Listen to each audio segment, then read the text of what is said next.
Welcome back to the morning show here on Arise News.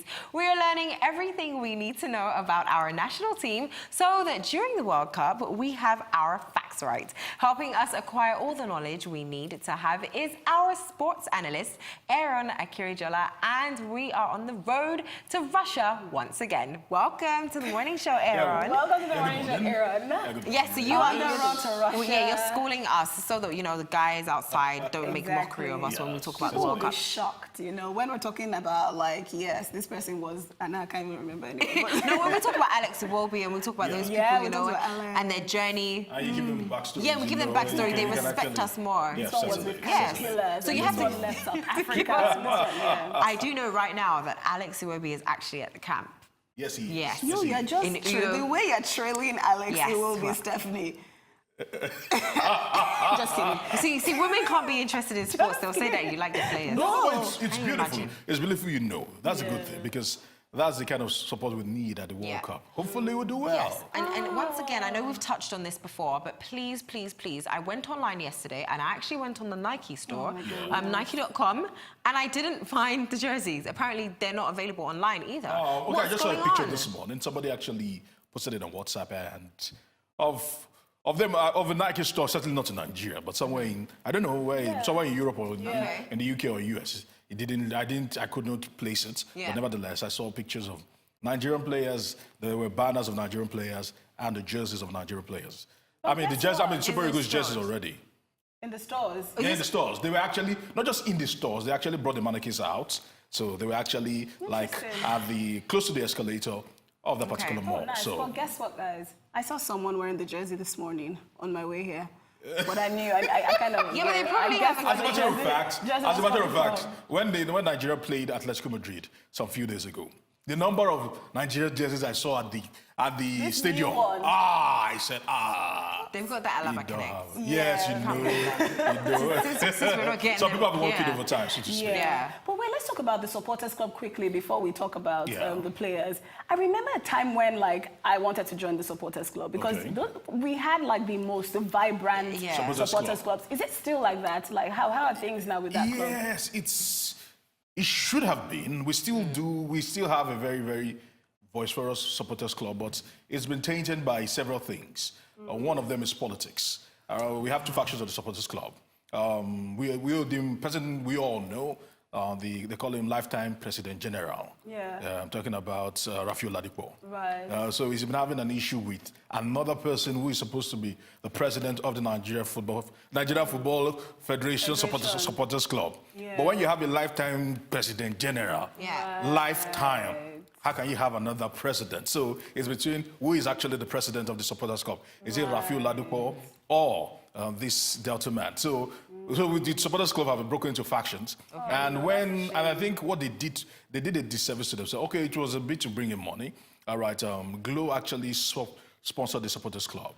So they had to always wear the regalia with the whole banner of the communication company. But as against FIFA regulations, since they're not supporters, they're not sponsoring FIFA, when they go to the World Cup, when the camera is panning to that place, since it's going to be free advertisement, they just cut them off. When it's going gay, cut them off. But Glow's colors are green and white. But the point is, that is just... They call it, so it should be independent of any company. It should actually be from the people, by the people. So. Or they should find a tasteful way of actually... But if the logo is there, and the logo was actually big around here, so... Okay, well, let's talk about these players. So I have more to say when I go back on the streets. You know? Yeah. All right, yes, now, because I know Victor Moses, Alex Iwobi, I need more. Yeah, okay, interesting people we have on board the same today. Two names. Okay, let's start from the German-born Nigerian, all right, who's got everybody talking, one of the fanboys in the national team, talking about Leon Aderemi Balogun. Yeah, Mr. Balogun. Mr. B. It seems like Balogun's always just, you know, always showing out. Is it Balogun? Yeah, I think his mom is actually German, right? Yeah, his mom is German. He looks like a William. Yes. Yeah, so... Like William Johnson. Okay, so William that's Johnson. him on the left there. So that's him. Okay. He was born in Berlin, so grew up there. He was born where? In Berlin. Okay. Yes, grew up there. So he also, he also had the choice to play for Germany yes. or Nigeria. Yeah, so but he chose Nigeria. He chose Nigeria. I'm sure he knows that it was a better option because I'm not sure he would have made it into the German national team. Oh, that's another thing, actually. Highly competitive. Maybe that's a reason, apart from patriotism and being almost forced to play. Yeah, they have to be realistic. If they even want to play for England, for example, they might not even cut it to the list and make it through the list. So true talk. So right now he can say he's a World Cup player. Yeah. He's been to the World Cup before, so he's going to again this time around. And his career hasn't really taken off as we'd expected because of injuries. He's one of those guys that are susceptible to injuries. He looks botsy. Yeah, very botsy. How was but his he's actually very good. performance? Very good. As a matter of fact, I'm happy this time around people will get to see him more because some few days ago, I think 3 days ago, he signed for an EPL club, so Brighton and Hove. So it's a good one right now. So we get to see him week in, week out. I actually hope his fitness level is up to par because the EPL is very pacey. So if he can actually get it up, I know he's actually destined for great things. Yeah. Although he's not very young, but nevertheless. How old is he? He's about 27, going 28, thereabout. So every time I hear not very young, I think like 30s, but then you come up and they say 20. That's already. How was he at the last World Cup? He was good. He didn't go to. No, he didn't go to the World Cup. Okay. Unfortunately, he didn't go to the World Cup because he actually played a friendly match for Nigeria. Got injured in that friendly match. I think he was running for the ball, collided with the advertisement board, and his leg. I think that was it. And he has tried to come to Nigeria 2-3 times, although of recent he's been more frequent. But previously anytime he comes to Nigeria, something happens, he's injured. Some people want to call it, your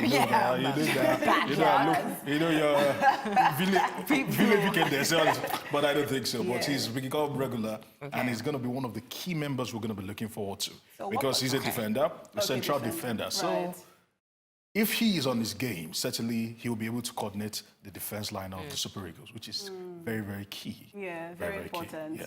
Okay, well, we wish him all the best. Yeah, we do. Yeah. So are you saying he's definitely going to make the main team? If he doesn't make it, then who else will? He's the highest rated defender we have. Whether from the flanks or in the central position. So so he's definitely leaving that provisional list for the main list. Yeah, by sure bank. Okay. All right. So who else should we know about? Arguably the richest footballer we have in the Super Eagles right now. Although I asked him once, the way his face changed. You asked him? Yes, I did. You're friends? Yeah, we are friends. The way his face changed. It showed that, there's a way somebody accosts you about how much you have.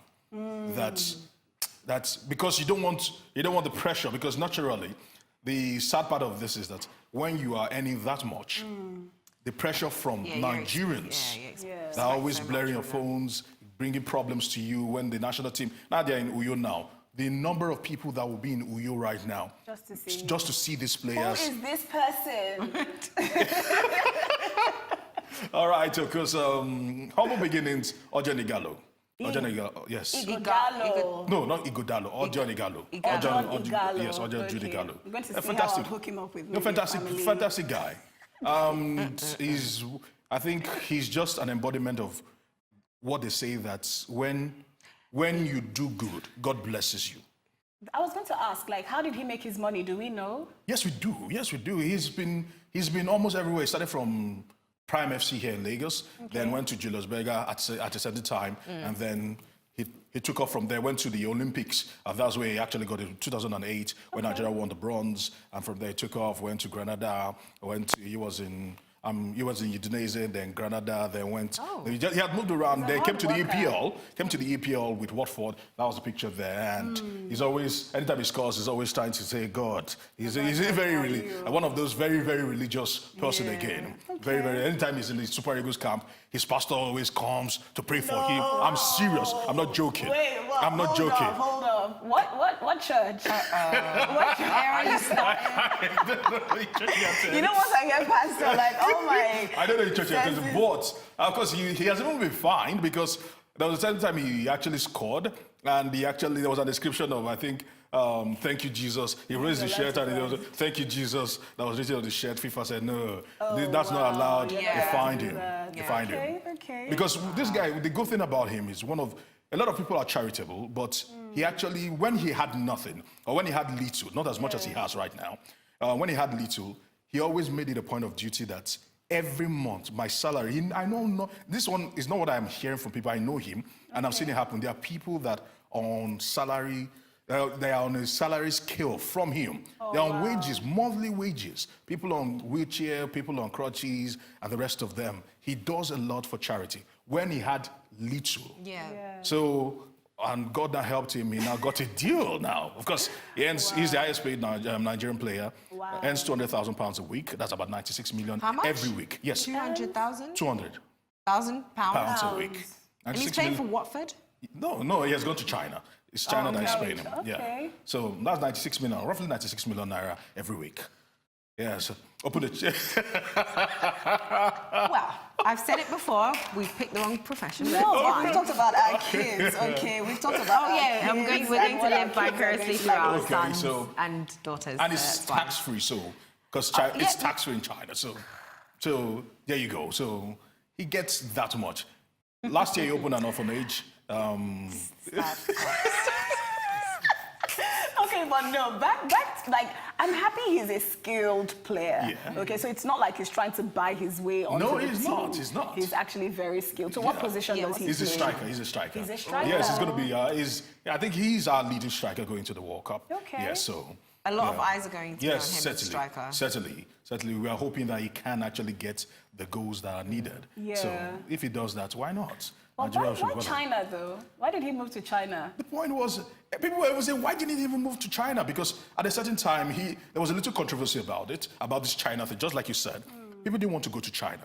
And at the beginning of 2 seasons ago, they came to him, a China club came to him and offered him about £350,000 a week. He said he could not sleep for like 5 days. He was just waking up in the middle of the night, 350, and he was earning 40,000 then.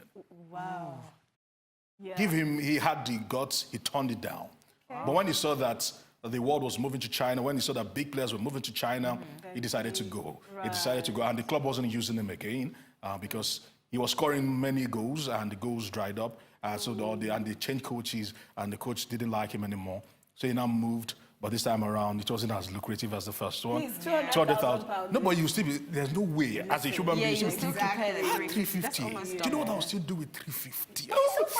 It's so funny how, sorry, we don't follow the Chinese leagues here. Nobody does. So we follow the European league. Nobody does. That's what China are trying to do. They're trying to lure people in with the big monies so that people can actually start following the leagues. They've brought in quite a number of people, pay them hefty, and I mean hefty fee. People have gone there earning 450,000 a week, 650 a week, and all are tax free. But to be honest, they have 1 billion people there. They don't really need the rest of the world. Yeah, it's true. They should train them. No, but the point is, football is a global game. They want to have a piece of the pie. That's what's just happening. So.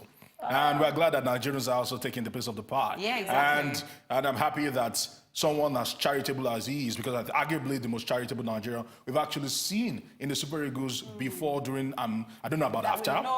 So far. There's Kanu and his foundation. Kanu does that. What I'm saying that, you don't get my point. My point is, he didn't start when he had something.